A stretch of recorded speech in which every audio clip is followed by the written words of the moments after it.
Bonjour et bienvenue dans Global Angola. Dans cet épisode, nous allons voir comment l'Angola ambitionne de reprendre sa place parmi les premiers producteurs de café au monde. Dans les années 70, le pays, en produisait environ 250 000 tonnes par an. Aujourd'hui, 2 entreprises angolaises du café illustrent ce développement à l'international. Longtemps apprécié des amateurs à travers le monde, le café angolais est de retour. L'Angola ambitionne de se hisser de nouveau parmi les premiers exportateurs mondiaux. Sa production repart à la hausse dans les régions du pays qui en avaient fait leur spécialité. Selon les experts, Café Kazango est l'un des producteurs les plus dynamiques de cette zone agricole à l'est de la capitale. Nous sommes ici sur les terres du café, en particulier dans la ville de Kwikulungo.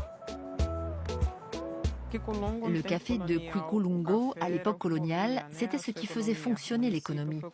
La ville s'est construite autour du café.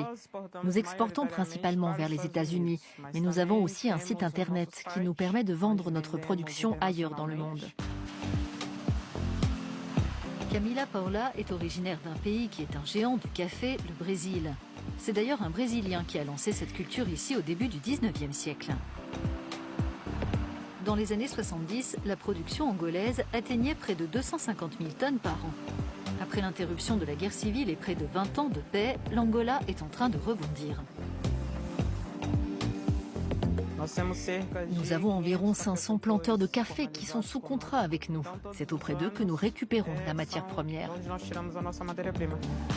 Ils font partie des quelques 25 000 petites exploitations à l'origine de la moitié des récoltes de café à l'échelle nationale. Le reste est produit par environ 500 grandes exploitations commerciales. Camila Paula indique que son entreprise travaille avec les planteurs pour améliorer la productivité et leurs conditions de vie. En ce moment, par exemple, nous menons un projet qui consiste en un centre d'enseignement supérieur angolais où nous aidons les planteurs à structurer leurs coopératives. Les producteurs sont aussi aidés dans le cadre d'un programme conjoint de l'Union européenne et des Nations unies. Une initiative plus vaste qui vise à développer le secteur privé et diversifier l'économie angolaise, principalement basée sur le pétrole. L'essor de l'agriculture, qui représente aujourd'hui environ 13% du PIB national, doit y contribuer. Fazenda Visolela fait partie des grandes exploitations commerciales du pays. À Visolela, nous prévoyons de dédier 1000 hectares à la production de café de spécialité.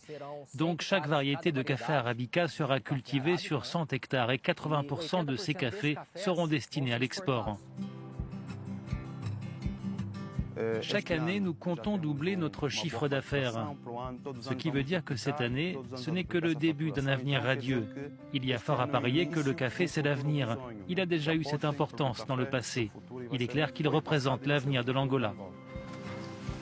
Pourquoi produire du café en Angola? Il se trouve que le pays dispose d'atouts pour le faire. En termes de qualité, la première exigence, c'est l'altitude. Nous sommes à 1200-1300 mètres d'altitude, ce qui est excellent pour la qualité du café. Comparé à d'autres régions du monde, l'Angola bénéficie d'une configuration géographique et de ressources naturelles essentielles à la culture du café. Nous avons le relief adéquat pour faciliter la mécanisation, mais aussi de l'eau en abondance, ce qui simplifie l'irrigation et augmente la productivité.